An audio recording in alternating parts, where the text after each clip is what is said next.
Hello everybody. In today's lesson I am going to discuss flowchart. What are the symbols used in a flowchart and how to draw a flowchart for an algorithm. Let us start with the definition. The flowchart is the pictorial representation of an algorithm, and in that pictorial representation different shapes are used to represent different types of instructions. So suppose an algorithm contains 5 steps, then each one of those steps can be represented by a particular shape which is represented by it, and I can show the flow of the algorithm without writing in words but only through the diagram or the shapes. Let us learn the symbols that are used in a flowchart. The first most important is the start and stop box, which is the shape of an oval. This is used at the beginning and the ending of the flowchart. The next one is the process box. Now whenever there is a step where you have to do some calculations, then you have to use this rectangular box, which is called the process box. The third box is an input-output box, and the shape is that of a parallelogram. When is this box used? Whenever we have to take input from the user for the flowchart or what it is required in the algorithm, or we have to show the outcome of the program to the user, we use this parallelogram for the purpose of input and output. The fourth one is a decision box. Its shape is like a diamond. Now when do we use this box?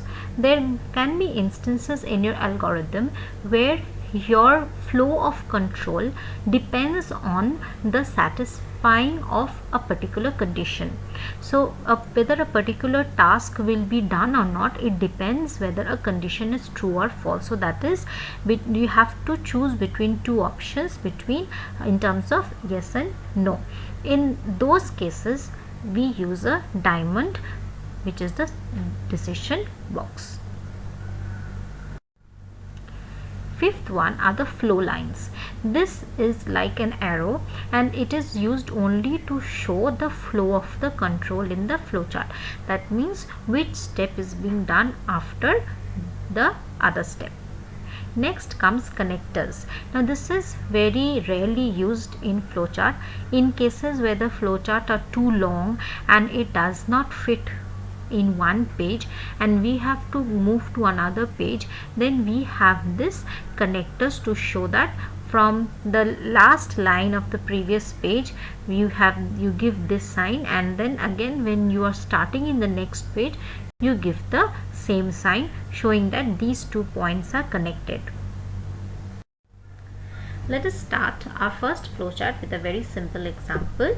This is the same example as that we did in the algorithm lesson, to accept the length and breadth of a rectangle and determine the area of the rectangle and display the area.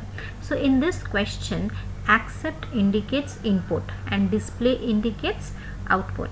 So if you look at this question, the flow algorithm was something like this. First step is start, and then you input length and breadth, which is saved in LNB, and then you multiply LNB and save the product in area and you print area. So you can see that step 2 and step 4 are input and output instructions respectively, and step 3 is a process box because we are multiplying over there, and that step 1 and step 5 are the start and end points. So these two will be oval, and step 2 and step 4 will be a parallelogram, and step 3 will be a rectangle. Now let's start the algorithm. See, for step 1 you have the oval which says start, and then step 2 is a parallelogram because we have to take the values of length and breadth. So that is an input statement. For this third step you have the rectangle where you are assigning the product of length and breadth to the variable area. And then in the fourth step again you have a parallelogram because it is an output.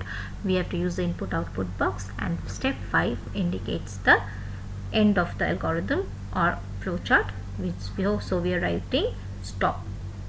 Now see the flow lines. The flow lines are showing from where we are starting, and from that start box my next box should be the input L and B. That is, it is like a direction that's saying from this box you have to go to this box, and then again to the rectangle, and then from the rectangle you have to go to the parallelogram, and then when you reach the last box it says stop. So your flowchart is over.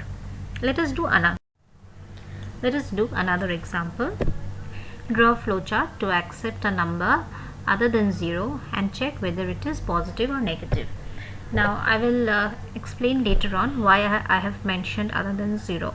Now let us study the question. Accepting a number means input, and check whether it is positive and negative. So checking means it is a condition. So we will have a decision box in this flowchart, and once we find out that whether the number is positive or negative, we have to print that. So the first, here in this example I have not written the algorithm. I straight away gone to the flowchart. So the first box will be the start box. From there, what will be in my next task? My next task is to accept the number. So input should be an input box, and what I will be doing in that input box, I will be taking the input P. I have taken P as the name of the variable. You can take any other variable. Now after I take the variable as input, I have to check whether it is positive or negative. And when is a number said to be positive? If it is greater than 0, and if it is less than 0, then we say it is negative. Okay, so let's check the number. So the flow line will take me to a decision box. Now see what is the condition asked in the decision box. Is P less than 0? Now there can be two answers to it depending on the value of P, that yes or no. If it is no, if P is not less than 0, then this number is positive. So I will print positive. Now see, print is an output instruction, so I have used a parallelogram, which is an output box. Now I don't have anything to do with it anymore. Once I find it is positive, I will print it and I will end the flowchart. So my next step will be going to stop. Now see here how the flowchart is looking like. Here you can very well understand the function of flow lines. Now in that decision box, since I got a no, that is why this flow line which has a written no on it, that flow line is for the no answer to this box. But if the answer is yes, that if P is less than 0, then I will go in this direction. And what should be my next job? My next job will be to print that it is a negative number, and once I print it negative, then my work is done. My flowchart will stop. Now you see, from the decision box, from the diamond box, two ways have come out. One is for the no and one is for the yes. So for one particular value of P, either of the two ways will be taken. In no condition will, for one single value of P, will both the ways be taken.